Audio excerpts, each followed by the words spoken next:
no dia de hoje para terminar essa nossa jornada, com o intuito de trazer aspectos gerais, às vezes um pouco aprofundado. Eu espero ter trazido um pouquinho de prática para vocês. E o nosso tema de hoje é sustentabilidade e governança corporativa.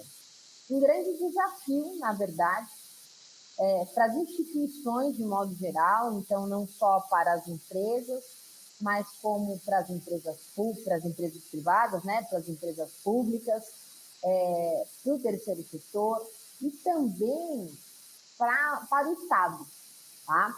Então, só fazendo uma recapitulação aí do que nós vimos, da importância dessa interligação com relação ao gerenciamento, com relação à análise de risco e ainda com a manutenção disso, né?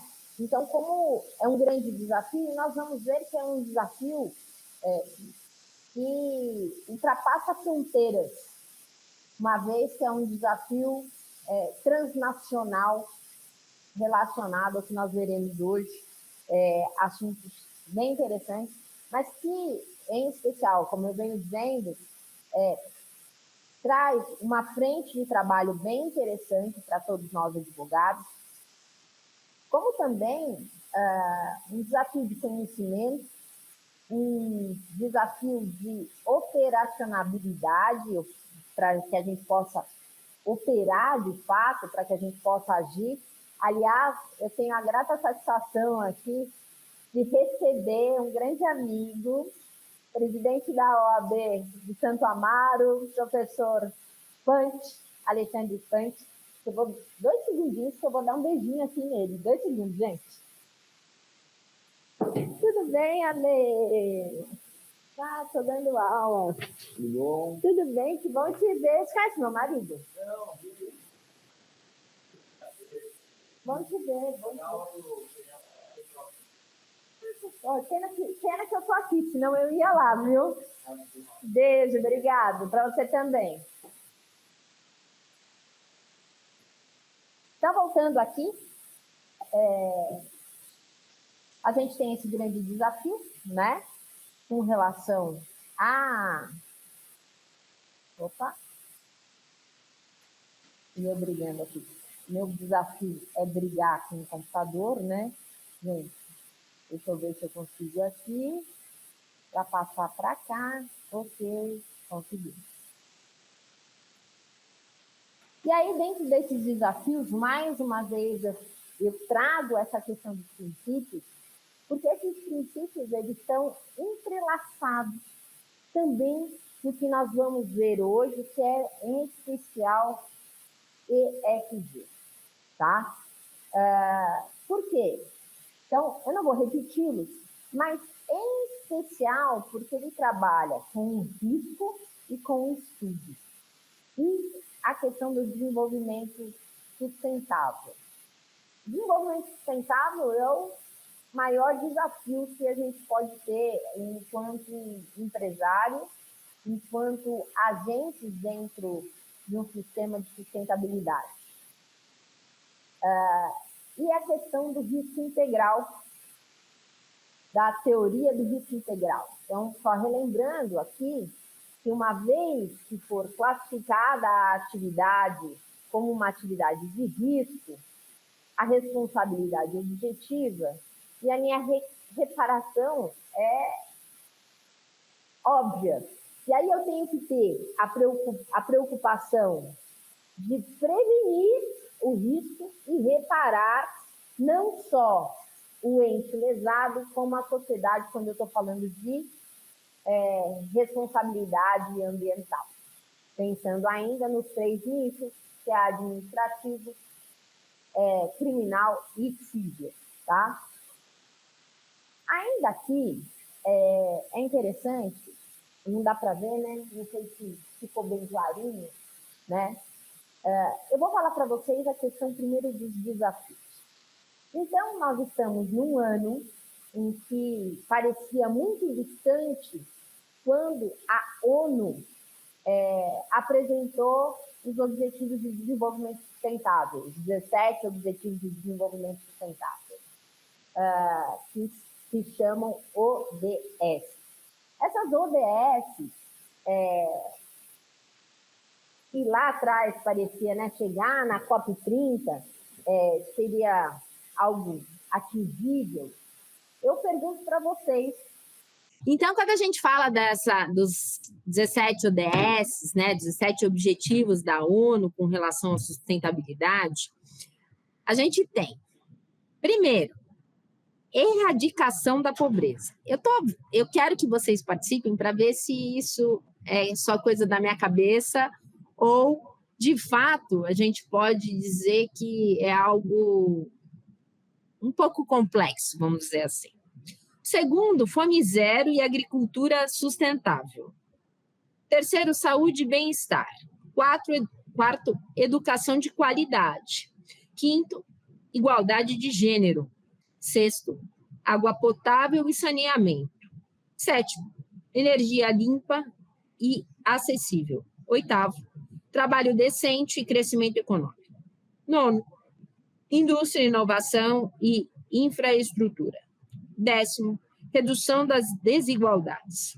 11, cidades e comunidades sustentáveis. 12, consumo e produção responsáveis. 13, ação contra a mudança global do clima. 14º, vida na água. 15º, vida terrestre. 16º, paz, justiça e instituições eficazes. 17º, parcerias e meios de implementação. Olha só, gente, só para a gente ter uma ideia, é algo tão complexo que falar de desenvolvimento e sustentabilidade ao mesmo tempo requer um esforço, não sei se possível, tá? Por que isso? Eu vou dar um exemplo para vocês. Das 10 maiores, entre as 10 maiores empresas, ou melhor, países que dispensa mais CO2 no mundo, ou seja, extremamente poluentes, estão a China, os Estados Unidos, a Índia, a Rússia e o Japão. E o Brasil, um pouco, acho que em 8º, mas lá também. Então, a gente tem que os 2 maiores países, os mais desenvolvidos países do mundo, são os mais poluidores. Poxa, parece que isso é algo um tanto quanto contraditório. Como é que eu falo em desenvolvimento, onde os países mais desenvolvidos, ou com a economia mais pujante, são os que mais poluem? Isso quer dizer que esses 17 objetivos da ONU, que deveriam ser implantados até 2030, que parecia lá tão distante, né? Em 2012, parecia tão distante, não vem sendo atingido com maestria. Um exemplo também, para quem já foi para Belém, sede da COP30, sabemos que lá tem um problema sério de saneamento básico. Saneamento básico, não tem esgoto na capital. O esgoto corre a céu aberto na maior parte das ruas. Algo que a gente tem o Vero Peso, que é a principal feira, né? É um local de grande comércio, de atração turística, inclusive, da cidade, que eu não sei como é que eles estão preparando agora, porque esse ano eu não estive lá, mas que é um grande produtor de lixo, sem a mínima preocupação com a extração dos resíduos possíveis de reciclagem. Então, a gente tem de uma situação bem peculiar, que são desafios, e aí fico me perguntando, falar de desenvolvimento e sustentabilidade, claro, o papel da empresa é muito grande nesse desafio, porque eu acho que é mais do que um objetivo, é um grande desafio da ONU. Ó, Manaus também.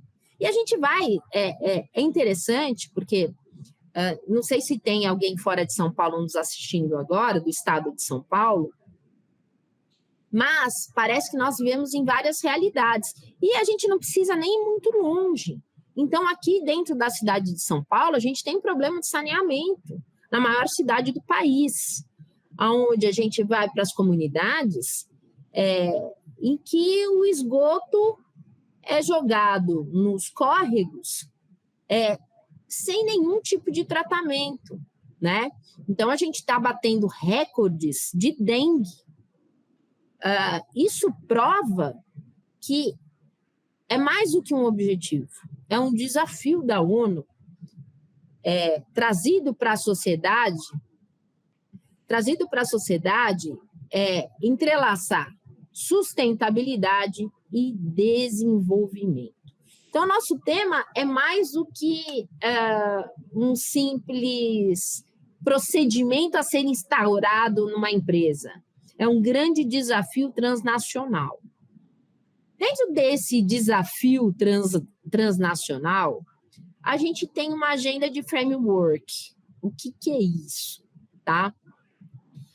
É um procedimento a ser instalado dentro das corporações, que tem a ideia de proteger, respeitar e reparar. Muito daquilo que a gente já viu com relação à análise de risco, com relação ao compliance, com relação à due diligence, né? Então, a ideia, inclusive, direcionada pela ONU, é de você proteger, e aí, nesse papel de proteção, nós temos que o Estado tem um papel muito importante na fiscalização e, de uma forma abrangente, relacionada aos direitos humanos. Então, isso quer dizer o quê? A sustentabilidade e o desenvolvimento estão entrelaçados com direitos humanos. Não tem como eu desassociar essa situação. E aí, temos que, para proteger, eu tenho que resguardar o direito humano e, muitas das vezes, da própria instituição, do próprio Estado. Vou dar um exemplo aqui, em alguns casos em que, em virtude de despreparo da polícia, a gente tem assassinatos indevidos e tantas outras coisas, tantas outras atrocidades por falta de preparo, não é? Então, é o dever da polícia fiscalizar, verificar, apurar o crime, não é? Mas acaba, muitas das vezes, cometendo crime por não fiscalizar, por não fazer direito, por falta de treinamento. Isso quer dizer o quê? Aquele que deveria proteger acaba violando o direito humano. E isso também dá nas empresas. Por quê? E hoje, de uma forma bem abrangente, relacionada à parte de acidente do trabalho. Como assim, Thaís? Eu posso ter diversos tipos de acidentes de trabalho. Esse acidente de trabalho, antigamente era meramente físico, então, se a pessoa cortava o dedo, se ela tinha LER, e aquela história tinha algum problema físico no corpo em decorrência do trabalho, eu tenho, né, ainda hoje, a questão do acidente de trabalho. Mas, através da NR1 aqui no Brasil, norma da ABNT, que foi prorrogada por mais um ano para ser implantada em todas as empresas, a empresa também tem que se preocupar com a saúde mental desse trabalhador. Isso quer dizer o quê? É função da empresa proteger o trabalhador. E como direito humano, inclusive. E também é função da empresa proteger a sociedade de violações ao direito ambiental. Seja por uma poluição sonora, visual, poluição química, e por aí vai. Isso quer dizer o quê? Que esse termo proteger dentro do framework tem uma função extremamente abrangente e acaba criando critérios ou exigências para a empresa, exigências a serem cumpridas pela empresa, mas também uma obrigação do Estado de fiscalizar e se autofiscalizar em algumas situações em que o Estado é agente, ok? Ainda assim, quando a gente fala de proteger dentro do framework, eu tenho a realização ou a elaboração de políticas públicas e internas, ou seja, públicas e da corporação, com o intuito de prevenir, investigar e punir o agente violador, tá? Lembrando lá do agente poluidor, tá? Isso quer dizer que, dentro da agenda do framework, eu tenho uma série de requisitos que tem tudo a ver com ESG, que é o que nós vamos tratar no dia de hoje, tá? O segundo item do framework é respeitar. As empresas têm essa responsabilidade de respeitar o direito humano e o direito ambiental como integrante ao direito humano. Por fim, reparar as vítimas dessa violação, não só as vítimas, como toda a coletividade, considerando a existência de um dano coletivo quando nós falamos de direito ambiental. Então, são situações que estão intrínsecas ao framework, que nós já vimos quando nós falamos de gestão de risco, quando a gente falou de compliance, quando a gente falou de due diligence, com a ideia macro de proteger, respeitar e reparar. E com o desafio maior ainda de entrelaçar desenvolvimento, aonde se encaixa o objetivo lucrativo da empresa, que não deixa de existir, com a sustentabilidade.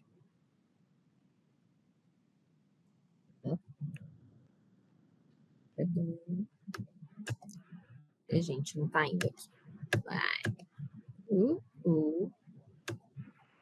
Estou brigando aqui com o slide.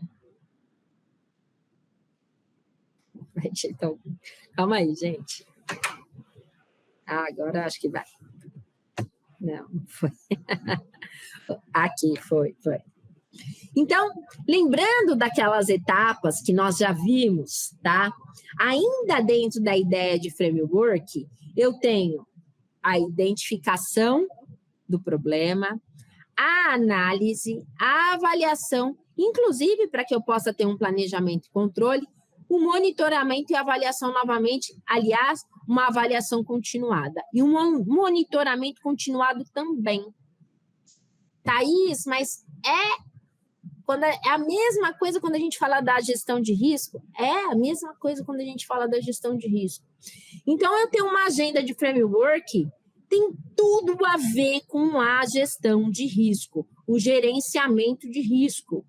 Então, importante, falei para vocês anotarem na aula passada, fica aqui o meu lembrete novamente.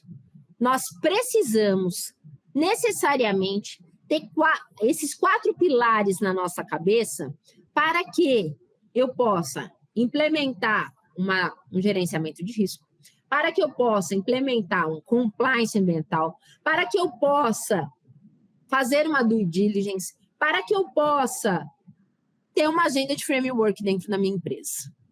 Tá certo? Então, 4 pilares, considerando algo de extrema importância, o monitoramento e a avaliação contínua com a ideia de melhoria contínua, ok? E aí,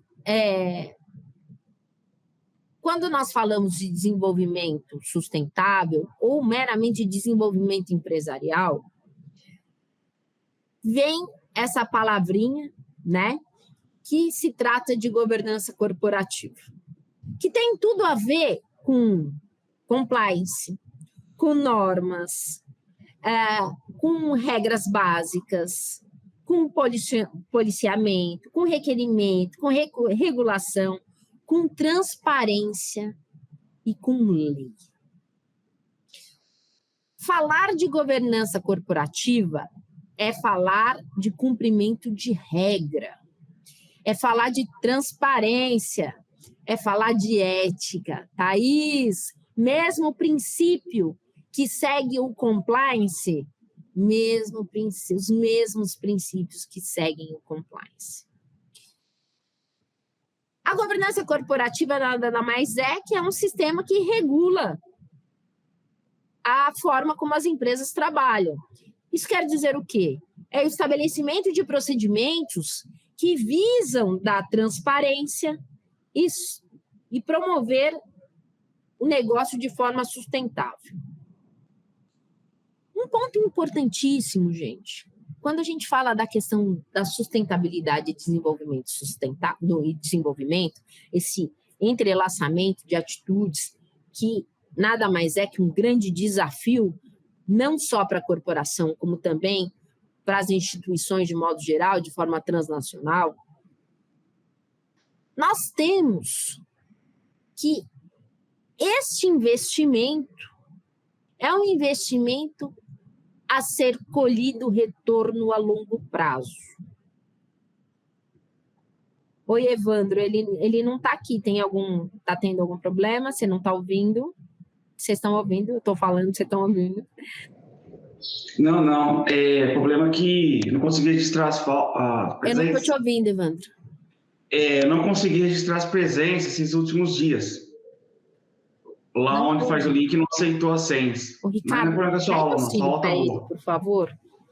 Tá ruim hoje aqui, né? Mas sua aula tá boa. Tô ouvindo, tá vendo, tá ótimo. Tá? Espera só um pouquinho. Assim que o rapaz chegar, eu já passo a palavra para você, tá bom? Tá, obrigado. Tá bom? É que por e-mail, por WhatsApp e tudo, eu não consegui falar com a ESA, então... só para registrar as presenças. Ele já vem rapidinho. Então, a gente tem que a questão da governança corporativa, como investimento a longo prazo, muitas das vezes, como nós já vimos, parece que afasta o empresariado por uma questão de custo.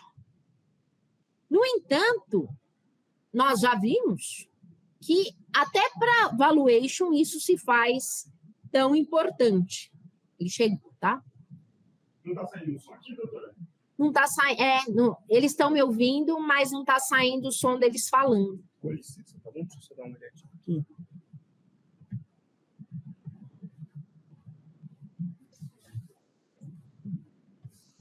Som, 1, 2, teste, som. Algum aluno poderia abrir o microfone, por gentileza, para a gente testar? Evandro, fala aí com a gente. Oi, estou te ouvindo. Agora tá ótimo, beleza. Pode falar, Evandro. Não, é que esses dias que eu assisti a aula, eu não consegui registrar a presença, porque o link onde eu digito a senha não estava aceitando a senha. Então é com vocês. Ó. A gente vai deixar o e-mail do ESA Suporte para vocês enviarem um e-mail, tá bom? Quem tiver problema. Mas só que eu fiz isso daí no Fale Conosco, ESA 011 não atende, o ESA mandei o e-mail, deram um retorno que não é mais por e-mail que resolve, então tá complicado esse suporte seus da ESA, tá? A gente vai deixar exatamente o e-mail que a gente utiliza atualmente, tá bom, doutor? Vamos deixar lá e vamos responder o senhor. Até onde justifica a falta, lá no sisteminha, eu coloquei, mas não tive retorno até hoje. Porque aquele justificar falta, na verdade, ele tem que ser retirado de lá. Porque como a gente está apontando um site novo, aquele lá, a gente não recebe nenhuma notificação de que o aluno justificou. Então, por isso que a gente sempre pede por e-mail, tá bom? Mas eu vou colocar o e-mail aqui e o senhor pode ficar tranquilo, que ainda hoje você vai ter a resposta. Tá, como que é seu nome? Marcelo. Marcelo, então verifica aí, porque 011 que respondeu no e-mail não atende. O e-mail que está lá disponível deu um retorno dizendo que não é lá mais o canal. Agora está falando aí que o sistema de justificar a falta não está funcionando. Então, eu acho que precisaria arrumar esses sistemas aí, para não prejudicar nós. Eu cuido dos cursos de especialização, mas eu vou conversar com os rapazes de extensão para eles ficarem mais atentos a isso, tá bom? Ah, sim. Verifique palma aí, por favor. Desculpa atrapalhar a aula aí, viu, professor? Não, imagina, qualquer coisa, eu deixei no grupo os meus contatos. Aí vocês podem entrar em contato comigo. Se você, por exemplo, Evandro, não conseguir, aí você entra em contato comigo que eu falo com a coordenação direto, tá bom?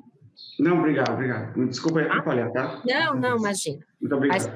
Aliás, vamos pensar, vamos fazer ter uma ideia de cumprimento de regra e transparência. Pensando em coisas pequenas, porque nós já vamos ver que existem indicativos para todos, tá? Então, como eu falei para vocês, parece que a governança corporativa, o compliance, a due diligence, é algo muito distante do médio e do pequeno, e nós vamos ver que não é bem assim, tá? Vamos pensar nessa situação do Evandro, ok? Tá? Então, existem normas para que possa ter o certificado, certo? Não é? Existe uma questão de cumprimento de normas. Aonde se encaixaria a questão da governança corporativa nessa situação do Evandro? Será que se encaixa? Todo mundo pode abrir o áudio, tá? E aí, Evandro? Bom, eu penso que encaixa perfeitamente, né? Porque ali da ESA foi uma desorganização. Então, está faltando uma organização de governança, né? E aí, gente, é interessante, assim. porque é uma falha que a gente pode ter, pensando na questão do nosso escritório, por exemplo. Será que isso se aplica aonde a gente trabalha? Como, por exemplo, na ausência de retorno para o cliente. Então, é interessante, né? Porque, ainda mais hoje, eu acredito que todos vivamos a mesma situação, em que as pessoas querem ser atendidas de forma imediata, né? Cliente quer resposta para ontem e acha que o processo, por exemplo, anda todos os dias, né? Como implantar isso dentro do nosso escritório? Será que isso é algo só das grandes corporações, eu falar de desenvolvimento sustentável? Ou será que eu posso aplicar eu lá no meu escritório, eu com a minha secretária, com o meu estagiário, ou eu comigo mesmo, tá certo? Dentro de um escritório pequeno, onde só tem eu e eu. Será que é possível eu implementar isso, uma ideia de governança corporativa? Por quê? Porque quando eu falo de governança corporativa, embora você seja a única pessoa que trabalhe no local, você tem o reflexo dentro de todos aqueles que recepcionam o seu serviço. Falar de governança corporativa não é só olhar o interno, é também olhar o externo. E dentro desse externo, e aí, gente, é interessante, porque a governança corporativa é trabalhar com todos os stakeholders. E o que são esses stakeholders? São todos os agentes do meu negócio. Todas as pessoas que participam do meu negócio. Tá?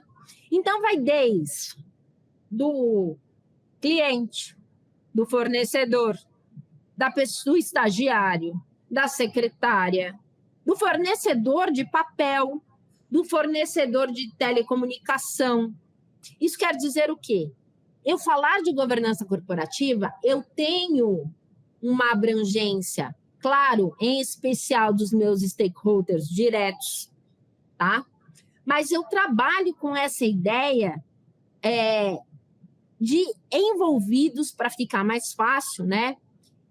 De todos aqueles que estão envolvidos de forma direta ou indireta na minha cadeia produtiva.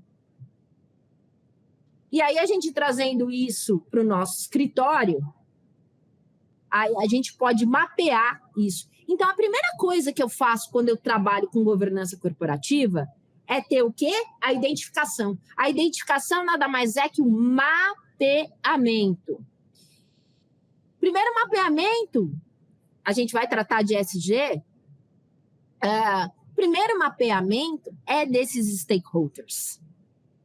É das pessoas que estão envolvidas de forma direta e indireta, que acabam por influenciar o meu negócio. Acabam por influenciar o meu negócio. Isso quer dizer, ok, se eu não tenho... Vamos imaginar assim, ó. Agora está sendo instalado, né? Está aí num processo já instalado, né? O EPROC, até o Alexandre estava falando que está dando um curso de EPROC, que é um novo sistema Tribunal de Justiça. O que ocorre se eu tiver problema no EPROC? Eu, enquanto advogado, acabo tendo uma interferência no meu serviço em virtude do terceiro. Será que o EPROC pode ser considerado um stakeholder? A empresa, né, que presta serviço do EPROC? Um stakeholder? Sim. Isso quer dizer que eu tenho que estudar, mapear primeiro, tá certo? Estudar a influência desse stakeholder no meu negócio e ainda, pensando numa análise de gestão de risco, qual é o risco que eu tenho e se eu posso ou não me descredenciar desse stakeholder. Eu posso ou não me desvincular dele. Que a gente vê que no nosso caso é impossível, né? Mas a ideia é que, ao realizar esse mapeamento, eu tenho um monitoramento de todos esses envolvidos, tá? Apresentando uma ideia de gestão de risco também, com o intuito de gerar valor para a empresa, para os acionistas e promover a sustentabilidade do negócio a longo prazo. E quando nós falamos de sustentabilidade, não só com a ideia ambiental, e sim também do próprio negócio, que ele possa ser sustentável economicamente, porque a partir do momento que ele não é sustentável economicamente, eu acabo por ferir alguns conceitos da própria empresa, como, por exemplo, a produção de ativos, a circulação de riqueza, a contratação de trabalhadores, que tem um reflexo gigantesco, não é? E ainda, com o intuito de garantir transparência e responsabilidade na gestão. Numa era onde a gente vive, em que eu não sei disso, lembram, gente, que a gente, na outra aula, eu apresentei 3 macaquinhos, né? Que aqueles macaquinhos eu não escuto, eu não vejo, eu não falo. É aquela coisa assim, não é comigo. Não é comigo. A governança corporativa vem dizendo, é comigo, independente do que seja, é comigo, tá? Então, a questão da autorresponsabilidade dentro da gestão. Ah, mas foi o meu funcionário, é comigo. Então, é algo tão interessante e importante com o intuito de resolução de problemas também. A ideia de evitar a existência do problema, mas se ele existir, como é que eu vou agir em virtude dele, tá? Com a existência dele.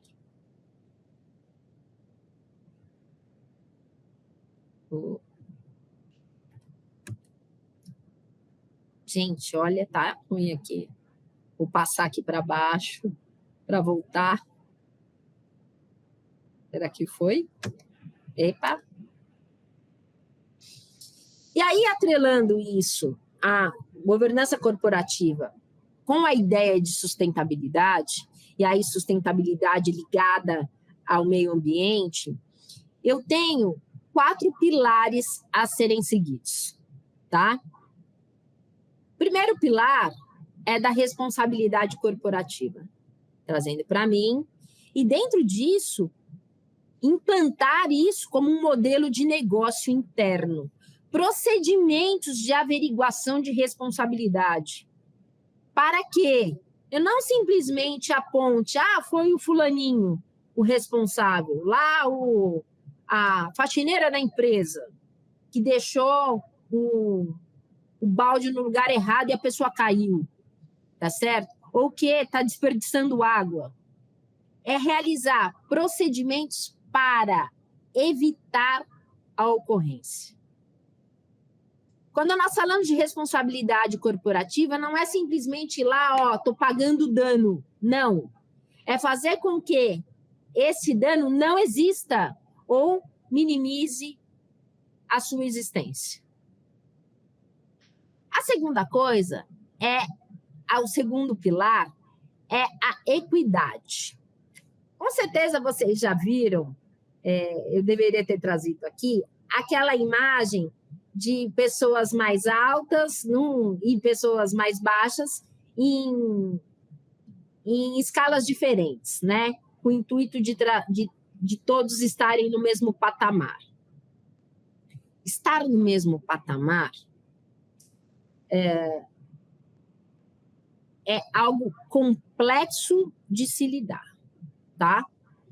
Não sei se vocês estão acompanhando, até porque nosso tema está sendo discutido, né? Tanto pelo Ministério do Meio Ambiente, como pelo Senado, aí, com brigas, inclusive, né? O que seria esse tratamento isonômico? Então, se a gente for pensar nas discussões ligadas ao licenciamento ambiental, ligadas a questões ambientais que estão ocorrendo essa semana, então nosso assunto está quente. O que é tratamento isonômico? O que a gente pode falar de equidade, que é diferente de igualdade? Por que isso? Porque eu tenho que ter um equilíbrio de forças. Falar de equidade é ter equilíbrio de forças. E aí, isso se deve, né, à questão de emprego e inserção no mercado de trabalho, tanto de mulheres em cargos de gestão, como de pessoas com deficiência, a questão da sexualidade, por aí vai. Mas, mais que isso, eu tenho um critério de inserção social, que tem tudo a ver, olha só, mais uma vez, a gente falando de uma política não só de entorno, como uma política coletiva, tá? Dentro de todos os stakeholders envolvidos dentro da minha corporação, dentro do meu negócio, tá? Então, ponto importante, a gente tem que focar em quem? Nos stakeholders, ou seja, de todos aqueles que participam do meu negócio de forma direta ou indiretamente. O terceiro pilar é da transparência. A transparência vai fazer com que eu tenha publicações verdadeiras. Nós tivemos aí, há pouco tempo atrás, um problema da Americanas, certo? Mas, Thaís, Americanas é uma SA que publica os seus balanços e, consequentemente, gera transparência. O que ficou apurado posteriormente? Que as informações prestadas não eram verdadeiras, com o intuito de movimentar as ações da empresa na bolsa. Quando nós falamos de transparência para fins de governança corporativa, necessariamente eu tenho uma ação gerencial e financeira. Isso quer dizer o quê? Comporta fiscalização interna e externa. Isso me leva a dizer que a governança corporativa está entrelaçada com uma tal de auditoria, que é o quê? Due diligence. É um processo de verificação e reverificação. É um processo onde eu estabeleço procedimentos gerenciais e financeiros para que esses erros não ocorram ou, se ocorram, sejam retificados de forma necessária e rápida, tá? O quarto pilar é a prestação de contas, ou a accountability, que tem que ser realizada de forma clara, compreensível, concisa e tempestiva, com a assunção das consequências. Aqui eu vou parar para dar um exemplo bem simples. Algum de vocês mora em condomínio? Mora em condomínio alguém? Ninguém? Mas já conhecem condomínio, certo? Agnes. Como é feita, Agnes e Hélida, como é feita a prestação de contas no seu condomínio? Mas é feita a prestação de contas. É feita a prestação de contas porque anualmente tem lá a Assembleia Ordinária para prestação de contas e é feita a prestação de contas. Será que essa prestação de contas é feita de forma clara, compreensível, concisa e tempestiva? Mas eu posso ter governança corporativa dentro do meu condomínio? Pode. O que seria uma prestação de contas clara, compreensiva, concisa e tempestiva? Tempestiva, fácil, realizada no tempo certo. Ok, não é? Concisa, ela tem que ser simplificada, tá certo? Mas e clara e compreensível?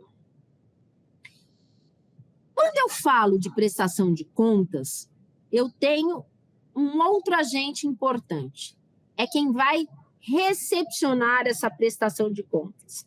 Assim, a ótica dentro de uma governança corporativa para sustentabilidade, de uma prestação de contas eficiente e eficaz, é que ela atinja o meu receptor da mensagem.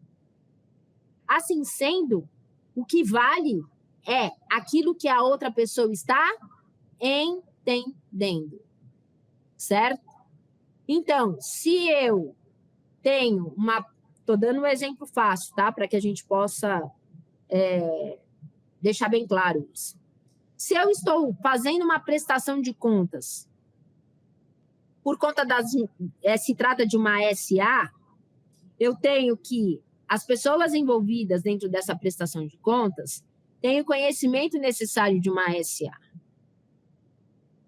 Mas é para o mercado. Então, eu tenho que pensar no meu mercado, tá? De forma simples, clara. Isso é transparência, tá certo? Necessariamente, a governança corporativa tem que ter equidade, responsabilidade corporativa, transparência e prestação de contas. A realização dessa prestação de contas.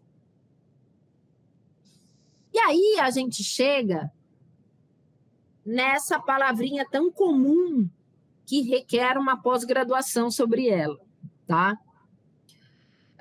Antes de a gente tratar de ESG propriamente dito, só falando, né, Environment, Social and Governance, que interessante, aí até o ESG ficou difundido no mundo inteiro e o Brasil resolveu adotar a mesma nomenclatura, embora em inglês, né, que quer dizer ambiental, social e governança, tá? Por que isso? Por conta dessa ideia transnacional e também com a finalidade de atingir e estar inserido dentro das 17 ODS da ONU. Dentro disso, e visando facilitar, então, vamos pensar o seguinte. O ESG, então, ele tem 3 eixos de atuação. A empresa que visa implantar um sistema de ESG nela deve apreciar, seguir esses 3 eixos de atuação, que é o ambiental, o social e a governança corporativa que nós vimos. Dentro do ambiental, todas as regras relacionadas à parte de direito ambiental. Dentro do social, em especial, quando a gente está falando da responsabilidade social e tudo que advém dela e toda a política do entorno e a questão da circulação de riqueza e a abrangência dessa circulação de riqueza para todos os stakeholders e envolvidos de forma direta ou indiretamente. Pensando nisso, duas normas, então a gente tem a ISO, né? Tem a ISO de responsabilidade civil, responsabilidade social, tem a ISO de responsabilidade ambiental e todas aquelas outras que nós vimos, tá certo? Mas pensando nisso, a ABNT, Associação Brasileira de Normas Técnicas, apresentou em 2022, em dezembro de 2022, a NR 2030. E a 2030 exatamente por conta da COP30, tá? Então, teve essa ideia de apresentar essa NR, que, ao contrário das outras, é uma recomendação. Então, quando eu tenho uma NR a ser seguida, como, por exemplo, nós falamos a NR1, que está entrelaçada hoje com a saúde mental, é uma obrigação institucional. Mas essa NR é uma NR recomendativa, tá? Vou repetir o número para vocês anotarem. NR 2030, fácil de lembrar, tá? Que também tem esses 3 eixos. E para que serve? E qual o alcance dessa NR? Primeiro ponto, ela serve para implantar ESG nas instituições. Então, eu venho trazendo, quem quer se aprofundar ou quer implantar ESG, acompanhar a implantação de ESG em alguma corporação, tem que ler a norma. Por que isso? Porque ela vem trazendo a forma prática de implantar ESG nas instituições. Essa norma, de forma muito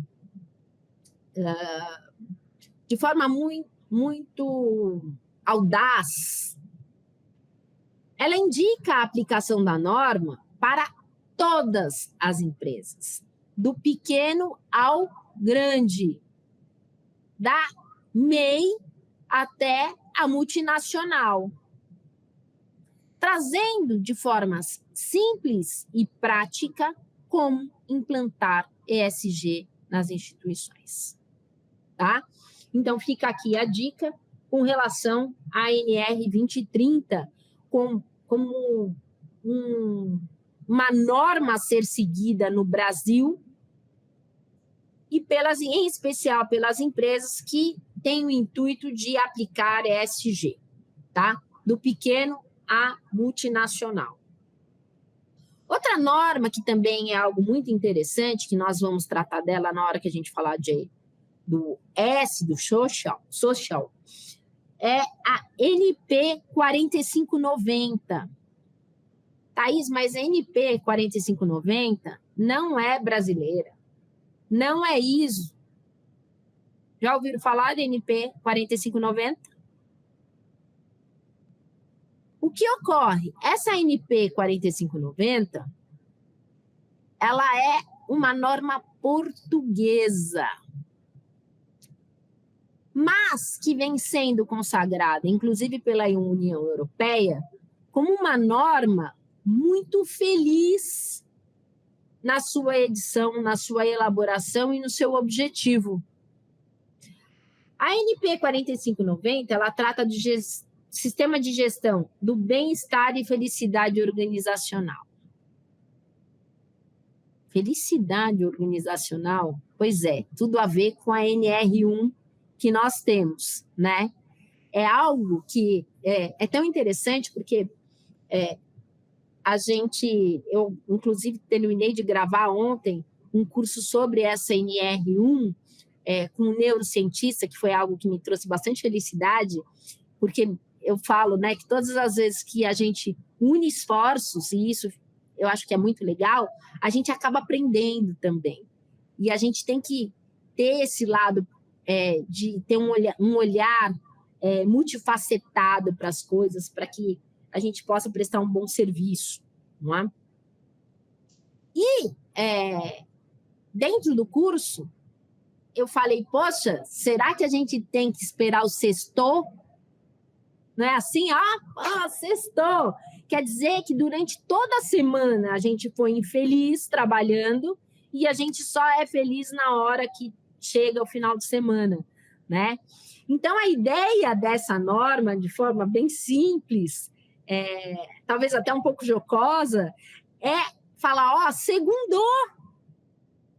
Porque a maior parte do tempo a gente passa trabalhando. E a ideia dessa norma é trazer essa realidade para as empresas, tá? Mas a gente vai falar um pouquinho mais dela com relação a essa situação, tá? Então, principal ideia do conceito de ESG é trabalhar o interno e o externo. Com o quê? Com métricas. Eu tenho que ter métricas para saber não só do que está acontecendo hoje, como da evolução dessa aplicação, dessa aplicação de ESG, tá? Pensando ainda lá na ideia de stakeholders, tá? Eu tenho uma empresa que utiliza critérios socioambientais para endossar uma estratégia e posicionar publicamente, pensando internamente. E externamente, ela é a ideia de usar como avaliação de desempenho das empresas dentro dos 3 pilares. Internamente, para a gente pensar de forma clara, qual é o meu benefício de eu aplicar a ESG? Em especial, com esses desafios que nós temos, com mão de obra. Então, as empresas hoje, de forma mundial, vêm tendo um problema de mão de obra gigantesco.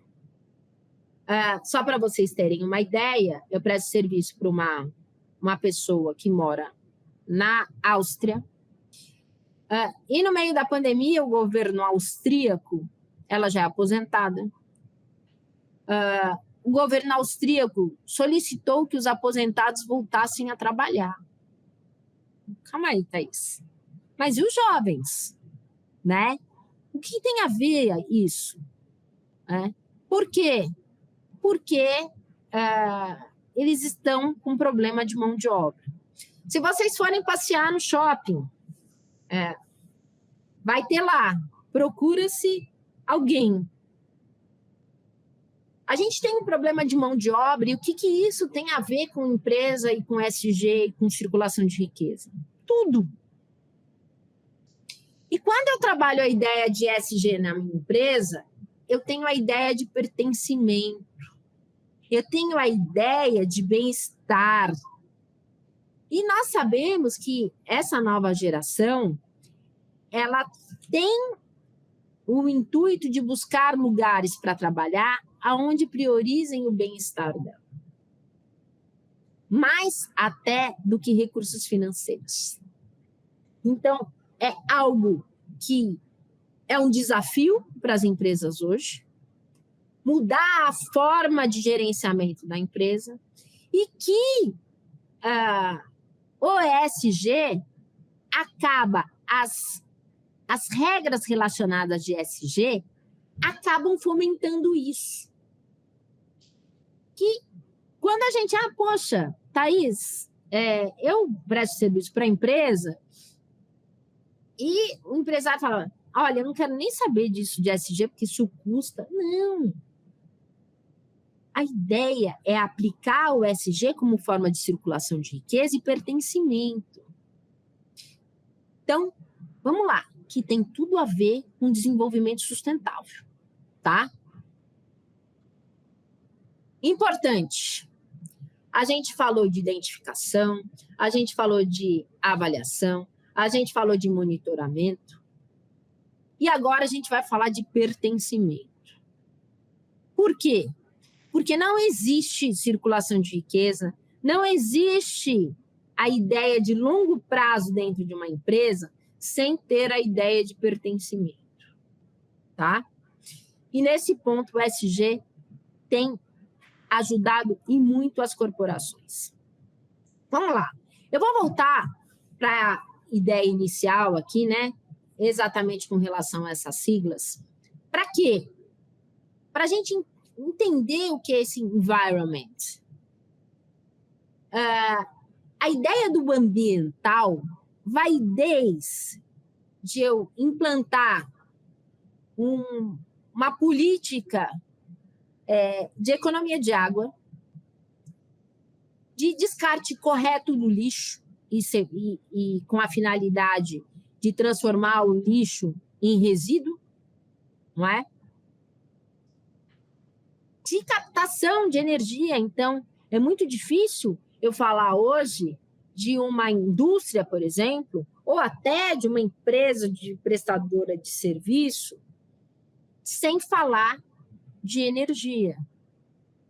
E o consumo indistinto de energia acaba gerando diversos problemas. Então, nós vimos aqui que a Elida, a Bruna, se eu não me engano, elas moram em condomínio, tá certo? Como é que fica isso?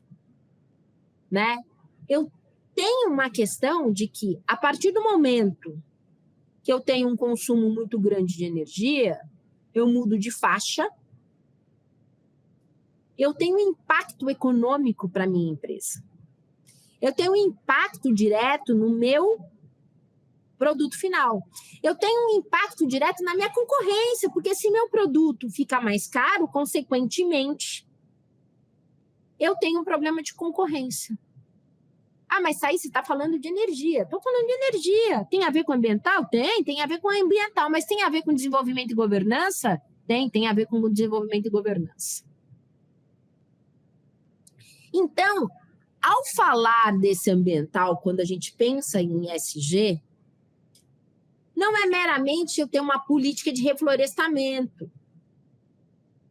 e sim iniciando por ações básicas, aonde eu vou ter, sabe aquela coisa da gota d'água, ou ainda de colher conchinhas, de olhar as conchinhas que estão na praia, poxa, mas é uma concha em milhões. Ah, é uma concha em milhões, mas se você resolver o problema dessa concha, já tem um impacto a longo prazo significativo. Então, não é meramente adotar uma praça, adotar um parquinho para falar, olha, estou ali com a plaquinha, eu cuido desta praça. E sim, uma questão de política interna, vamos lá, para depois uma política externa. Tá? De pequenas ações de impacto ambiental dentro da empresa, que trabalham também com a ideia de governança corporativa. Quando eu falo do social, eu tenho... parece que social é eu trabalhar meramente com as comunidades. Não. Eu tenho um investimento, por exemplo, pensando inclusive na ODS, em educação, em conhecimento. É impossível eu tratar de risco, tratar de compliance, tratar de due diligence, sem trazer o conhecimento para aquele meu colaborador. Sem fazer com que ele tenha acesso ao básico, nem que seja de forma indireta. Como, por exemplo, então, hoje, o Estado aí abarcando município, Estado e governo federal, trazem uma série de cursos gratuitos, que as pessoas nem sabem. E alguns bons, tá, gente? Então, eu, por exemplo, fiz um curso de comunicação não violenta que eu achei fantástico, no governo federal, gratuito. Às vezes, a função da empresa, até por não ter recursos e não ter implantado uma governança corporativa a ponto de gerar lucros sustentáveis, ela não tem condição de oferecer um curso pago por ela. Mas ela pode trazer como uma política interna informações de acesso para que essas pessoas saibam como procurar, saibam aonde procurar. Poxa, parece que é algo difícil? Isso pode ser lá para o pequeno? Pode ser lá para o pequeno, dentro da implantação de ESG. O que eu quero dizer com isso? Que, ao implantar ESG, eu posso adotar políticas aonde eu não necessariamente vou ter um aumento de custo, e sim um investimento em informação. Tá? Quando eu falo em ESG, eu estou falando em recolhimentos fiscais corretos, pontuais. Ou seja, meramente o cumprimento da norma. Eu estou falando em respeito aos direitos do trabalhador. Eu estou pensando em que aquela pessoa que está vindo trabalhar não tem condição de transporte, que nem eu cheguei aqui hoje e o rapaz que me atendeu, o segurança, falou assim, olha, eu cheguei cedo, né? Porque na terça-feira eu peguei muito trânsito aqui em São Paulo. E aí o segurança falou para mim assim, ai, doutora, mil desculpas, porque as pessoas estão chegando ainda, porque eu, por exemplo, fiquei 25 minutos parado na estação. O que acontece? Ele saiu no horário normal. Teve problema lá com relação ao transporte público. Uma empresa que tem ESG, ela vai descontar do funcionário isso? E aí? Ou entra num critério de política social, de compreensão da situação do funcionário, e vai falar assim, olha, eu não vou descontar. Mas a gente pode, até por uma questão econômica, tá certo? Eu não vou descontar, mas depois você compensa. Ou até não vou descontar mesmo. É uma excepcionalidade, tá? Por quê? Porque a ideia é de bem-estar. A ideia é fazer com que essa pessoa seja, de fato, compreendida. A ideia é de ter a NP 4590 de fato implantada. Tá? E ainda pensando, interessante, tá, gente? Muito se fala em ESG com a ideia ambiental. Eu acredito que até o ambiental depende muito das pessoas. Isso, e a governança corporativa também. Isso quer dizer o quê? Na minha concepção, a concepção da Thaís, tá certo? O pilar mestre, o eixo principal, quando a gente fala em ESG, é o social.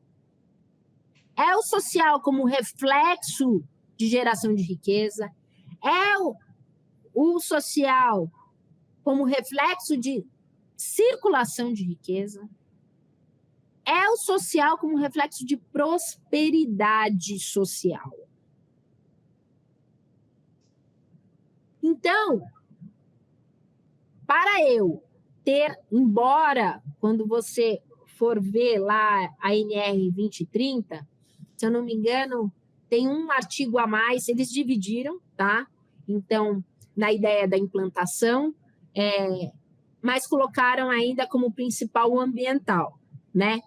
O ambiental em número de cláusula, de facilitação, enfim. Enquanto a gente tem que seguir, na minha concepção, para a ideia do social. E, pensando na sociedade de modo geral, eu necessariamente estou falando da parte ambiental e da parte de governança corporativa como reflexo do próprio social. Tá? Então, alguns exemplos aí que a gente pode pensar na hora da implantação, pensando no aspecto prático, de ESG dentro das instituições. Então, eu tenho a redução de recursos como água, energia, matéria-prima. É até interessante a gente pensar nas rebarbas. Então, quem trabalha em indústria sabe que existe, e em especial com gestão de qualidade, né? Então, outro ponto importante. Não tem como desassociar ESG das regras de ISO 9000, tá? Então, por quê? Porque quando eu estou falando de matéria-prima, redução de consumo de recurso, eu também estou falando de qualidade e aproveitamento. Eu estou falando do quê? De ISO 9000. Tá? Então, voltando aqui para o exemplo da rebarba. Quando eu tenho a rebarba, tem muitos restos, e o não aproveitamento desses restos, o que eu estou fazendo, gente? Eu estou desperdiçando o recurso e estou poluindo. A minha empresa está gastando e ainda está poluindo. Eu tenho um problema de governança corporativa e um problema ambiental. Ou ambiental e de governança corporativa, num único item. Eu tenho a questão de resíduos. Então, o que é que eu vou fazer? Eu tenho a coleta seletiva, eu tenho a reciclagem. Um outro ponto que eu acho também muito salutar, que eu espero que nos próximos anos seja objeto de muita discussão, como está sendo o licenciamento ambiental, é a questão da reciclagem. Por quê? A reciclagem no Brasil ainda é muito cara. Então, se eu, por exemplo, quero comprar um objeto, uma colher de reciclagem, vai ser mais cara do que se eu comprar uma colher normal, que não é de reciclagem. Se eu quero comprar uma bolsa de reciclagem, ela vai ser mais cara do que uma bolsa com produção normal. A menos que eu esteja falando da economia circular, mas aí eu não tenho nova produção. Eu não tenho uma reciclagem, eu tenho economia circular, que é outra coisa. Assim sendo, a gente ainda tem que criar uma política para reduzir o custo da reciclagem. E também, pensando no S, do ESG, trabalhar a reciclagem com respeito, com dignidade, observando os direitos humanos. Por quê? Quem é o principal agente na reciclagem? É o carroceiro. E será que o carroceiro ganha bem, gente? Não.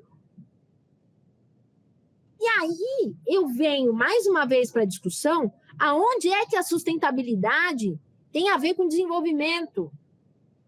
Como é que eu posso encaixar desenvolvimento com sustentabilidade, ainda pensando que o meu principal agente de reciclagem é quem menos ganha? É quem vive em uma situação, na maior parte das vezes, de miséria, de pobreza extrema. Eu tenho a questão do tratamento de afluentes. Olha só, a tecnologia, eu até já visitei empresa que faz tratamento de água através de nanotecnologia, está aí e é menosprezada no tratamento de água. A gente tem milhares de recursos. Olha lá o Rio Sena. Tá certo que nas Olimpíadas deu uma escorregadinha, né, com relação à sua limpeza e tudo mais, mas é possível. E será que precisa demorar tantos anos? Ou é uma questão de política pública? Tá? A questão do uso da energia renovável. Então, eu tenho ainda uma utilização muito pequena com relação a isso. E ainda é muito cara. Então, eu tenho uma casa no interior que tem energia solar. Teve um ano que teve um inverno extremo, e congelou as placas de energia solar.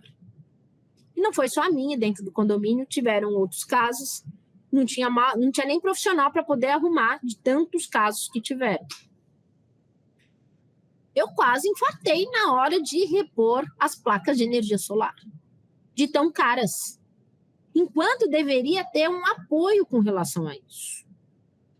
A adoção de práticas de produção mais limpa. Então, aqui, mais uma vez, a gente trabalhando com gestão de processos, com inovação, com tecnologia, com uma política de venda que atue dentro dessa produção mais limpa, que conheça o produto e todo o processo.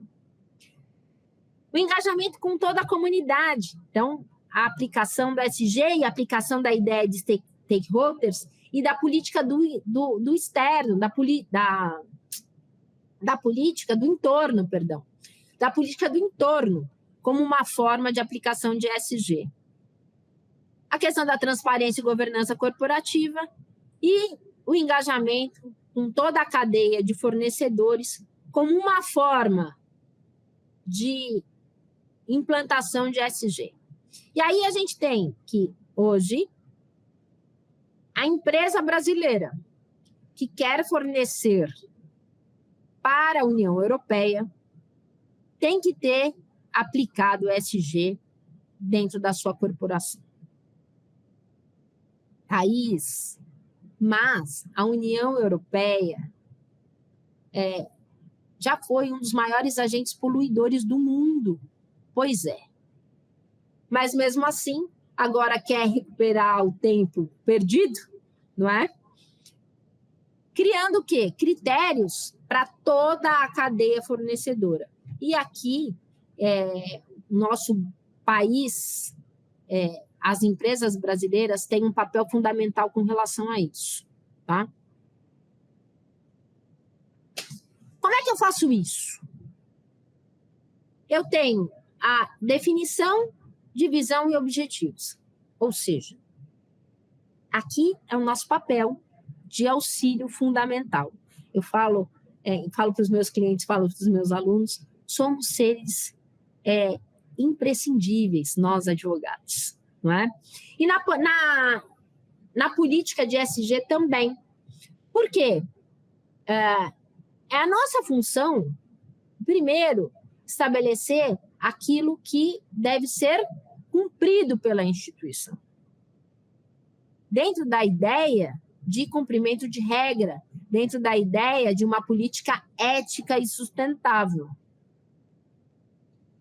E aí, assim, eu tenho, desde o início, com a definição do objetivo daquela política, até o final, a participação de nós, seres imprescindíveis.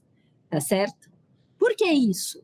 Porque eu só vou conseguir ter uma ideia do que eu vou atingir lá na frente. Quais são os objetivos? Qual é a visão dessa política de ESG corporativa? Se eu souber quais são as normas que o meu setor deve cumprir.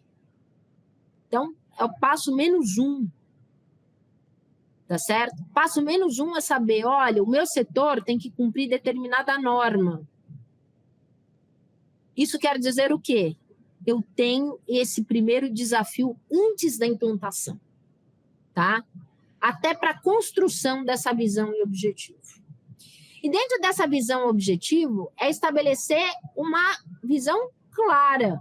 Por quê?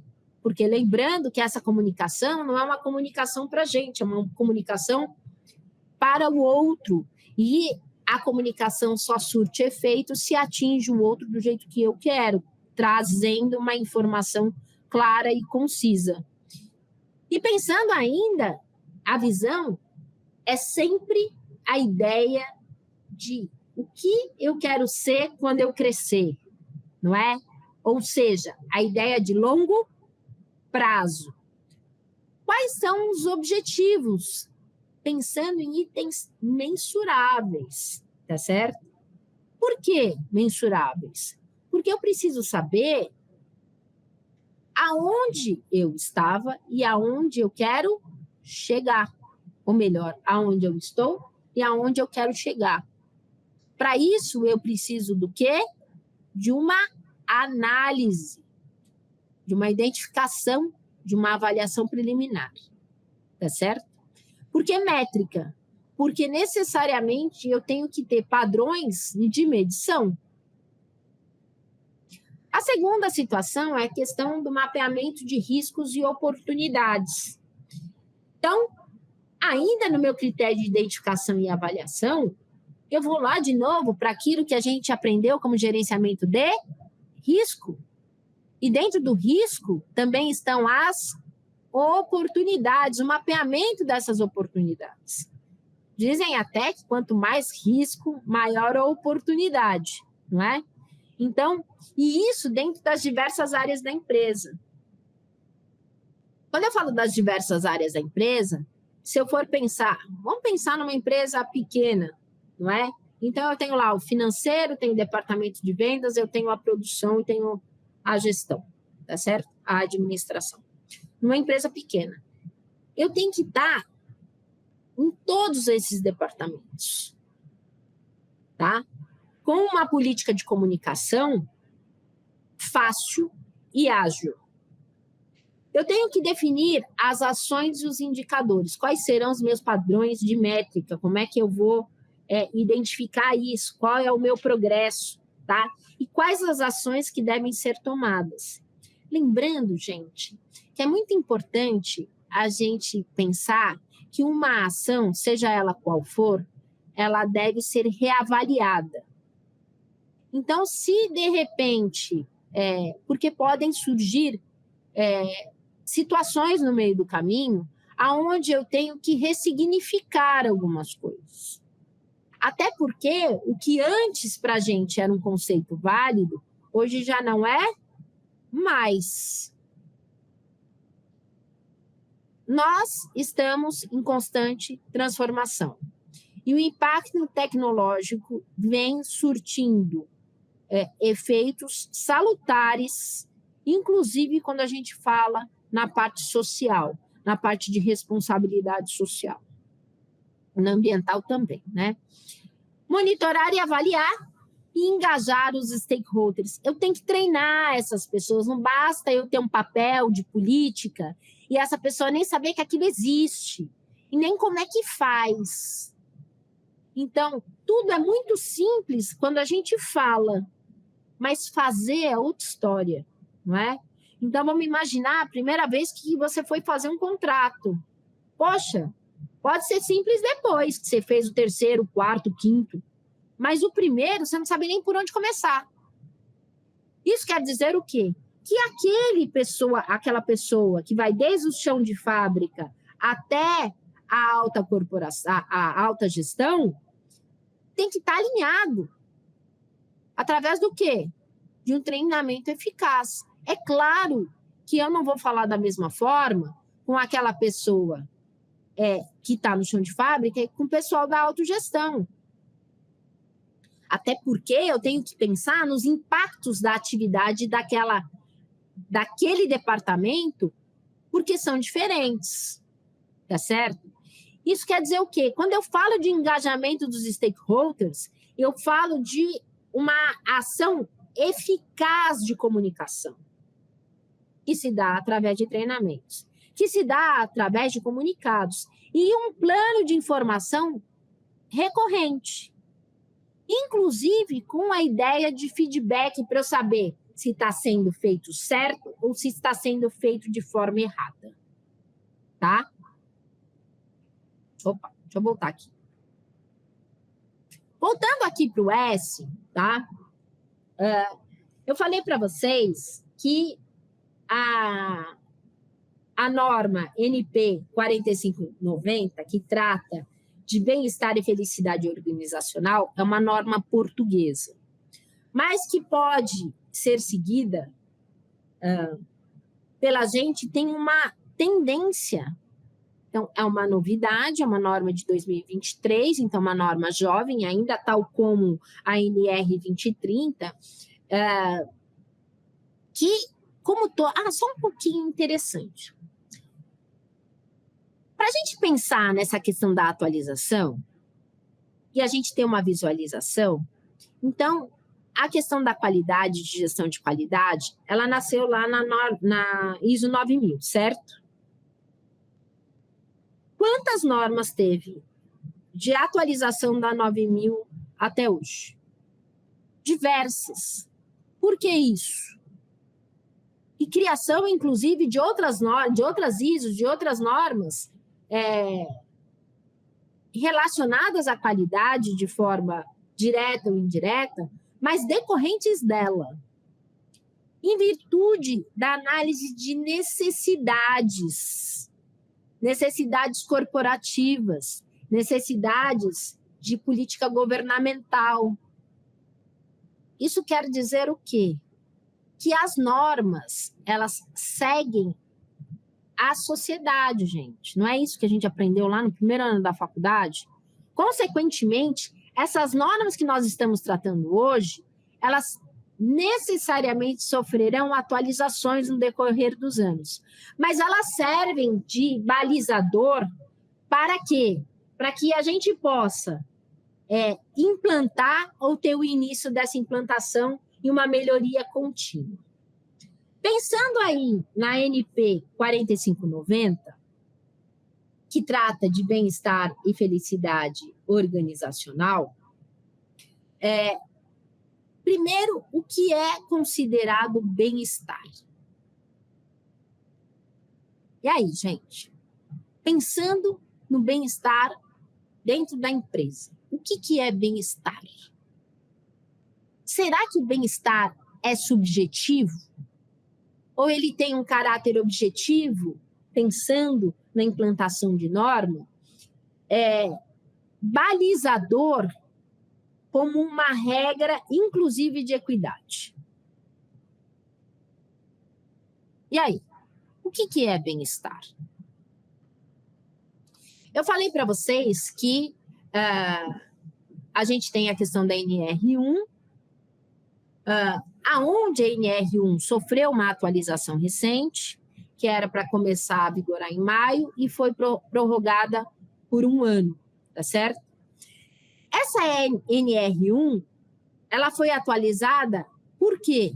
Com base numa política de bem-estar. À toa? Não foi à toa. Não foi à toa por quê? Porque hoje o maior índice de afastamento de trabalhadores é em virtude da saúde mental. Isso custa para a empresa, isso custa para o governo, né? Então, isso quer dizer o quê? Isso custa para a sociedade. Quando eu falo de uma política de bem-estar, eu trabalho com a parte do bem-estar físico e do bem-estar mental. Quando eu falo do S e do SG, eu estou falando da parte física e da parte mental. Assim sendo, a gente tratar de uma política de bem-estar, eu passo hoje cada dia mais, né? Porque, como eu falei para vocês, o maior índice de afastamento vem sendo problemas mentais, problemas decorrentes de saúde mental, e eu tenho a questão da ansiedade, da depressão, do burnout, do boreout, que impactam a minha atividade econômica, que impactam na minha geração e circulação de riqueza. Quando eu falei para vocês que ao meu entender, o S era o mais importante dos três e acabava gerando impacto nos três, é exatamente por isso. Quando a gente fala da importância do S, é falar da importância das pessoas. E as pessoas como agentes produtores de riqueza. E riqueza não só dizendo no aspecto econômico da coisa, e sim no aspecto de bem-estar da coletividade. Pense ainda que, dentro dessa NP 4590, um outro aspecto que traz até uma surpresa, né? Por que isso? Porque traz um segundo item, que talvez seja uma elevação do primeiro, que é a felicidade organizacional. Como assim? Então, os países nórdicos europeus estão entre os países mais felizes do mundo. Por quê? Alguém sabe dizer? Isso é estatístico, tá, gente? Não é invenção da Thaís, não, é estatístico. Por que isso? Porque eu tenho uma economia estável. Eu tenho uma questão de política educacional satisfatória. Eu tenho um equilíbrio e uma maior inserção se a gente for pensar nas 17 ODS da ONU. São países em que eu não consigo nem falar em pobreza, em fome. Algo que parece tão presente aqui para nós. Quando a NR 4590 vem falando de felicidade, organizacional, é o papel da empresa nisso. Por quê? Porque a empresa é boazinha? Não. Não é porque a empresa é boazinha. Porque foi comprovado, cientificamente que a pessoa tem baixa produtividade quando está em níveis de pobreza. A pessoa tem baixa produtividade quando está tendo problemas de saúde mental. A pessoa tem baixa produtividade quando ela não tem o conhecimento necessário que a empresa precisa. Isso quer dizer o quê? Eu tenho um impacto econômico salutar na inobservância disso.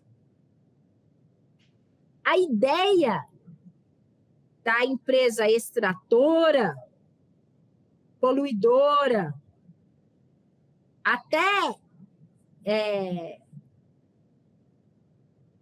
com a ideia de escravizar os trabalhadores, vem sendo ultrapassado não porque a empresa tem que ser boazinha, porque ela tem que olhar para o lado social, porque ela tem que olhar para dentro mesmo, porque senão ela quebra. Ela quebra. Eu não vou ter um bom desenvolvimento desse meu trabalhador, eu não tenho engajamento, ele muda de trabalho porque está estressado ou tem um excesso de afastamento, aonde eu tenho um baita de um prejuízo. Isso quer dizer que a NP 4590, embora tenha de fato essa ideia, essa finalidade social interessante, ela tem por debaixo também os objetivos de lucro da empresa. Porque sem geração de lucro, eu não tenho desenvolvimento sustentável.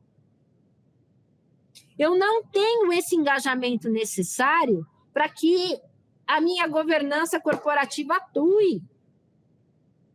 A pessoa vai deixar de propósito a torneira aberta para que o empresário gaste mais. Então, parece que a ideia de ESG é algo muito distante e pertencente tão somente para as multinacionais. E a gente está vendo que não é isso.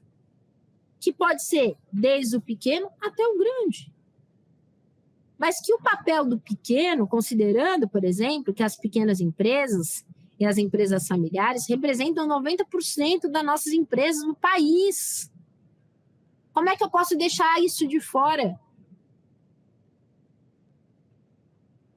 A ponto de essa NR indicar a questão de políticas relacionadas ao próprio município, de engajamento desse pequeno. de engajamento e observância desse pequeno. Porque esse pequeno junto pode causar mais mal do que uma grande corporação. Assim sendo, voltando aqui, a ideia desse plano de ação traz que eu tenha uma política fácil, clara e engajadora. Tá certo? Eu tenho que ter uma política fácil, clara e engajadora. Para quê? Todos esses meus stakeholders estejam envolvidos nessa ação. Tá certo? Pessoal, eu acabei até um pouquinho antes, né? Porque eu não quis repetir muito do que a gente já tinha falado com relação à parte de due diligence, de compliance, de gestão de risco, porque é algo que vocês já viram, não é? E eu deixo aberto aqui esses minutinhos finais para que, pode ser até das outras aulas, se eu tiver a capacidade de solver as dúvidas, para que a gente possa solver as dúvidas do curso e fazer com que as pessoas que estão aqui presentes, se não atuem ou não atuaram até hoje dentro de SG, possam assim fazer, tá certo? Vocês podem abrir o microfone e estou aqui para responder as perguntas que vocês tiverem.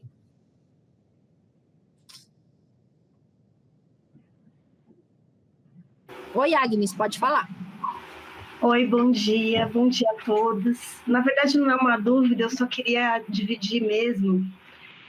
Eu moro aqui em Santos, tem um trabalho muito grande voltado para os UDSs, em que eles conseguiram engajar muitas empresas de vários setores. E em um desses eventos, né, eu participando, enfim, através do terceiro setor, representando uma empresa do terceiro setor, então não tinha muito a ver com a empresa que estava ali palestrando. É uma agência marítima. Para quem não conhece muito Santos, não sei se vocês sabem, tem a entrada do porto. De um lado fica a cidade de Santos, do outro lado fica a cidade do Guarujá. Só que nessa área do Guarujá fica ali Vicente de Carvalho, que é uma área muito pobre, onde eles vivem assim num local insalubre às vezes. E essa agência tem problema de saneamento básico também. E essa agência marítima, me parece que ela atuava nesse lado do Guarujá, não sei se só ali, mas ela atuava ali. E eles resolveram fazer um projeto voltado para a população, em que eles começaram a trabalhar com a própria população. Então, só trabalhavam as pessoas que moravam ali naquele bairro, faziam coleta de todos os resíduos da rua, independente deles serem reciclados ou não, porque a cidade, aquele lugar era muito sujo, muito feio, e a ideia era justamente mudar a sensação de pertencimento daquele lugar. Então foi uma coisa assim muito linda. Eu nem imaginava que tinha um projeto desse aqui tão perto de onde eu morava. Eu acho assim que é até um case de sucesso mesmo, porque eles conseguiram colocar a população para recolher tudo isso e eles faziam trocas. Então, você trazia resíduos, a pessoa ganhava, não lembro agora, não sei se era não era uma moeda, não era dinheiro, mas era um crédito que depois, no futuro, você juntando tantos créditos, você trocava por alguma coisa, um alimento. Então, tinha pessoa que fazia a troca desse crédito, tinha pessoa que trabalhava nesse mercado, entre aspas, né, para fazer essa troca, e tudo isso mudou a cara daquele lugar. Você vê as fotos do antes e do depois, até os terrenos que eram baldios, eles iam lá, então mudou o engajamento das pessoas que moravam lá. Eu achei isso muito legal. Mas isso foi direto da empresa ou teve uma entidade do terceiro setor envolvida? Não, foi direto da empresa. Se eu não me engano, acho que era o Grupo Unimar, de agência marítima, que fez. É um projeto deles mesmo. E eles já fizeram o projeto. Quando surgiu, acho que foi em 2023, que surgiu esse movimento ODS bem forte aqui na cidade. Então, eles começaram a juntar, a fazer reuniões, né, com as empresas que queriam apoiar, porque, a princípio, as pequenas empresas, elas olham para o ESG ou para as ODS e acham que é uma coisa inatingível. E a partir dessas reuniões, eles falam, mas o que você faz na sua empresa? Ah, então você está conseguindo, não necessariamente reciclar, mas você trocou o copo de plástico por, de repente, uma caneca? Fez alguma coisa assim? Ah, então tá bom, então vamos registrar isso. E aí foi vendo que as coisas eram mais simples, né? E que podia começar do pequeno.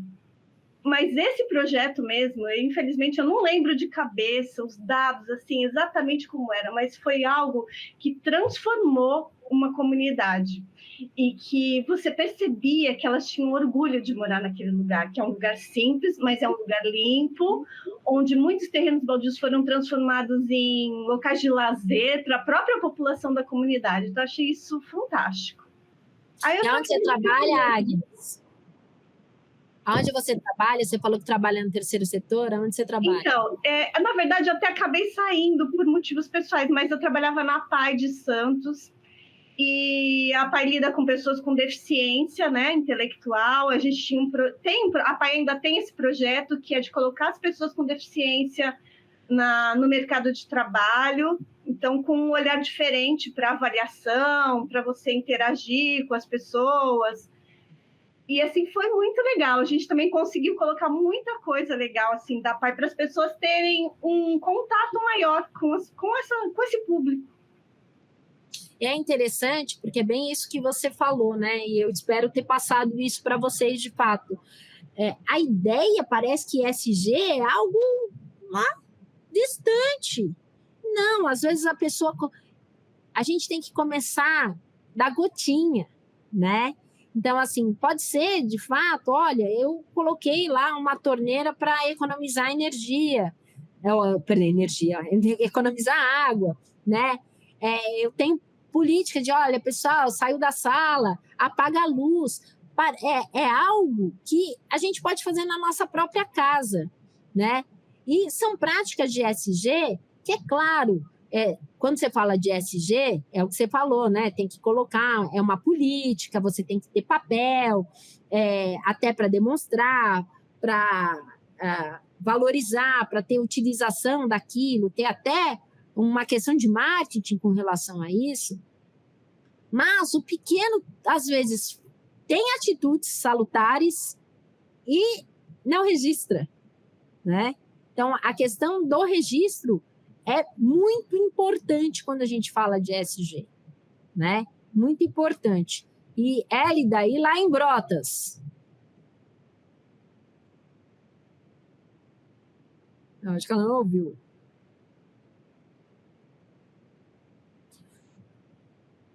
Também é assim, né? Então, funciona dessa forma, né? Alguém mais, gente? Tem mais 15 minutinhos.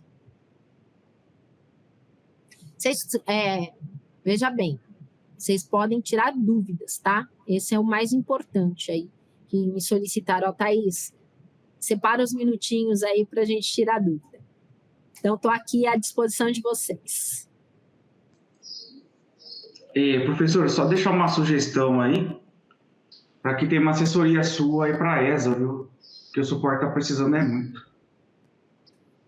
Eu vou entrar em contato com eles. Eu falo, não sei se eu cheguei a comentar no dia que eu me apresentei, eu fui coordenadora da ESA há 2 gestões passadas, e algo que eu estar aqui nessa casa, para mim, é algo muito legal, né? E eu lembro que quando eu comecei a advogar com 23 anos, saí da faculdade com 22, comecei com 23, a ESA teve um papel muito importante na minha vida, porque eu fiz vários cursos na ESA, né? Era a época da Pellegrini, ela era coordenadora da ESA, já estou velhinha, né, gente? Mas é um canal muito importante. E, às vezes, até por conta dessa questão da internet, tem algumas coisas que ainda, né, a gente tem que resolver. Mas pode deixar que eu vou passar essa situação para a coordenação, tá bom? Acho que a gente se conhece até pessoalmente, fazia parte da gestão do Caio. Sim? Aqui na época, na eleição, eu fiquei vice aqui, né, na cidade. Ah, é? E ele presidente aí. Ah, que legal. Você é da onde, Evandro? Oi? Você é da onde, Evandro? Porto Ferreira. Ah, Porto Ferreira. É. Ah, É o ruim mais aí. conhecido aí. Não, o problema de ir em Porto Ferreira é não gastar, né? Porque você vai e gasta. Mas é bom, precisa girar o mercado aqui. Tem umas coisas bonitas. Mas eu falo que nem o suporte da ESA aí mandou. Uma outra coisa, né? Em Porto Ferreira tem vários agentes poluidores, né? O lixo aqui é um problema, viu? E o descarte, né? O descarte dele é um problema. O pessoal tem utilizado para fazer churrasqueira, outros tipos, né? Mas mesmo assim é um problema. Mas na verdade, quando você não tem incentivo financeiro, porque como eu falei para vocês, todo esse processo de reutilização do descarte, né? É caro, né? E depois eu já vejo a pergunta aqui que apareceu, desculpa. É caro, isso quer dizer o quê? Deveria ser uma questão de política pública com incentivos fiscais, ou até com a utilização de entidades do terceiro setor que têm já incentivos fiscais de forma mais solidificada, não é? Então, olha, eu vou doar esse descarte para uma entidade do terceiro setor que já tem benefício fiscal para que ela possa fazer essa produção. Então, falta conhecimento, falta engajamento e também falta interesse público, que tudo que é caro, é óbvio, fica para lá, né? Falta engajamento política pública, né? E até de próprios empresários. Porque aqui próximo de nós, aqui tem a São Carlos, cidade de São Carlos tem a UFSCar e tem a Faculdade USP. E são bastante bons. Então, se tivesse algo em conjunto, aí para solucionar bastante desses resíduos, né? Reaproveitar, reutilizar, enfim. Daria para se fazer muito, mas acontece que não começa e não gira. Começa e não dá sequência, né? No início da churrasqueira, por exemplo, aqueles fazem chacota, que a gente chama, né? Quando você faz a cerâmica, aí tem uma parte lá da cerâmica que quebra, né? Ou descarta, aí tem que jogar no aterro. E, na realidade, isso daí já foi estudado e aproveita uma boa parte disso em churrasqueira que é feita aqui na cidade de Leme. Eles conseguem, é um material refratário, né? Eles conseguem reutilizar. Tem também uns que eles usam como calcário, o gesso, que parece que está conseguindo reutilizar. Mas, assim, se tivesse essa união entre as faculdades e aqui, com políticas contínuas, né, e sérias, com certeza já daria para dar bastante reutilização. Até com uma questão de pesquisa, né? É que, infelizmente, a pesquisa no Brasil não é fomentada, né? Então, a questão da pesquisa acaba ficando um pouco de lado, que seria talvez fundamental para ter melhores direcionamentos. Então, você tem, por exemplo, que eu já fui ver, mas é extremamente caro, o tijolo de plástico, né? Reciclável. Só que ele é extremamente resistente, mas ele é 3 vezes o valor do tijolo normal. O que acontece? Afasta. Então, você poderia estar utilizando isso, deveria ser mais barato. Para quê? Para incentivar as pessoas a comprarem. Porque você construir com um tijolo, se você construir de forma sustentável, é 3 vezes mais caro do que você construir de forma normal, né, da forma tradicional. Quem vai querer construir da forma orgânica? De forma sustentável? Ninguém, não é? Você fala, eu vou gastar 3 vezes mais só para quem realmente tem bastante dinheiro e consegue. Mas, de modo geral, até para o investimento dentro de uma empresa, é bem complexo isso, né? Enquanto você poderia estar fazendo galpões sustentáveis, se fosse mais barato. Né? Entendi. É esse ponto. A Giovanni respondeu você, tá? Depois você dá uma olhada. Eu estou respondendo a ela aqui, que realmente está respondendo agora que estou falando. Agradeço o que ela falou. Realmente a senha de acesso ao Classroom, né? Classroom, não é o mesmo da ESA que você registra a presença, não é a mesma. Só que quando você erra lá, você caminha para um outro lugar, você tem que registrar bastante 100. Ontem mesmo eu fiz um curso aqui do EPROC, aí na hora que leu o QR Code para registrar a presença, teve que fazer todo o cadastro, nome, CPF, tal, registrar a senha novamente. E, então, assim, está tendo alguma inconsistência nesses meios eletrônicos da ESA para nós. Né? Então, assim, quando eu reclamo, assim, que eu estou fazendo É para melhorar. Essa coisa chata, é realmente, que nem você falou, estou falando da compliance, né? Pega a responsabilidade para si, né? Se aconteceu comigo, eu tenho que dar um jeito de tentar ajudar os próximos. Claro. A gente então, agradece. E aí aconteceu as faltas, né? Tá lá registrado as faltas, tem lá justifico, respondi. Aí não tive retorno, tem lá um fale conosco no telefone. Diz que no telefone não atende, né? Aí eu mandei no e-mail, eu falei, esse e-mail não é mais, é esse de ESA. Não sei o quê. Escrevi o ESA.com lá no e-mail. Aí o Hotmail disse que não há esse e-mail e estornou essa mensagem. Então, ou seja, eu penso que uma estrutura da ESA para atender todo esse mercado, eu acho que tem que ser um exemplo, né? Eu acho que tem que olhar isso, esses feedbacks, e procurar... É bom você dar o feedback para que possa sempre melhorar. Então, e eu não estou tendo um retorno disso, né? Tem uma solução ali e não tem como chegar a ESA depois de agora, né? Não, mas já está registrado. Pode deixar que eu vou falar aqui na secretaria também. Ah, tá bom. A Érica falou que na prática mesmo, Brotas, mesmo sendo uma cidade turística, ela foi numa reunião ontem na Secretaria do Meio Ambiente, eles estão meio perdidos. E é isso que a gente vê. Mas sabe por quê que é algo assim? Eu acho que as pessoas se perdem porque deixam de utilizar os mecanismos que são fáceis. Então, por exemplo, viu, Hélida? Vai lá, olha, então eu tenho a NR 2030, por exemplo, que ela tem uma ideia de prática, de colocar a coisa para funcionar muito grande, e que foi feita, inclusive, com o apoio da Fiesp. Então, a ideia, de fato, era tornar operável o SG, né? Assim sendo, a gente tem mecanismos e também eu acho que a gente tem que difundir mais essa ideia de que eu não preciso de grandes ações, ou melhor, eu não preciso começar com grandes ações. Eu posso começar com pequenas ações. E aí, eu acho, viu, Hélida, não sei se você faz parte do governo, enfim, ou é uma voluntária, pegar esse exemplo, né, que foi colocado aqui na aula hoje de Santos. Então, quer dizer, Santos fomentou isso e teve resultados interessantes.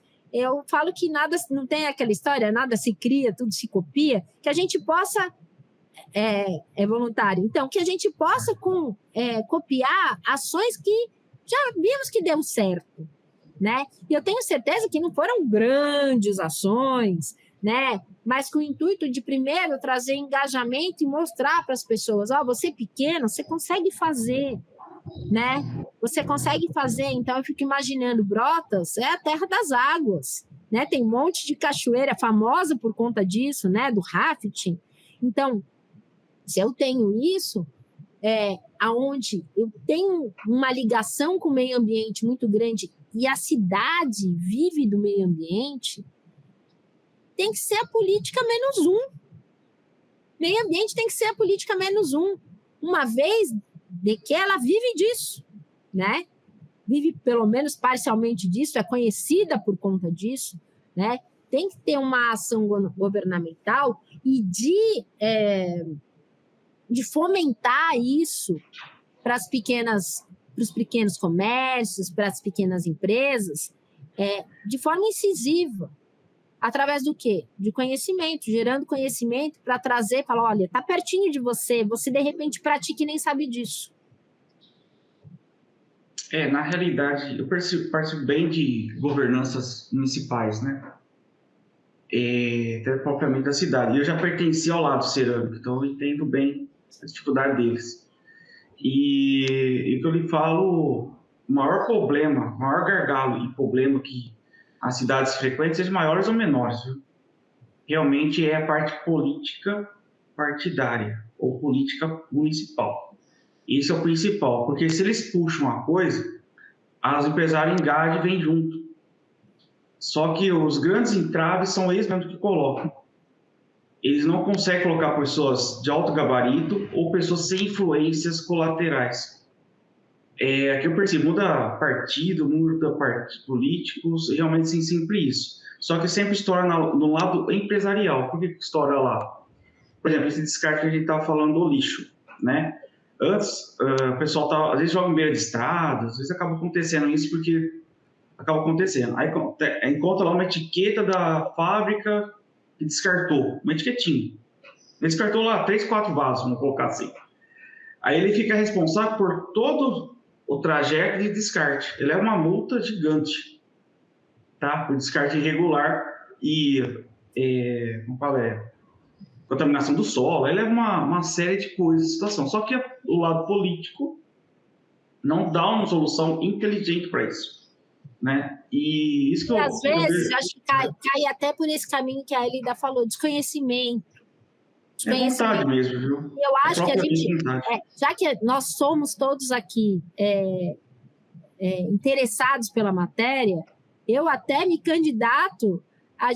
Eu acho que vale a pena a gente fazer workshops dentro dessas cidades, com o intuito de levar o conhecimento mesmo. Então, Elida, pessoal, anota o meu telefone, vamos fazer esse engajamento. Eu acho que cabe a nós também desmistificar a coisa a ponto de até criar outros caminhos de trabalho para a gente mesmo. Então, é assim, eu acho que essa questão de a gente fomentar o conhecimento e mostrar que não é tão difícil assim, cabe a nós também, né, que temos acesso a essa informação.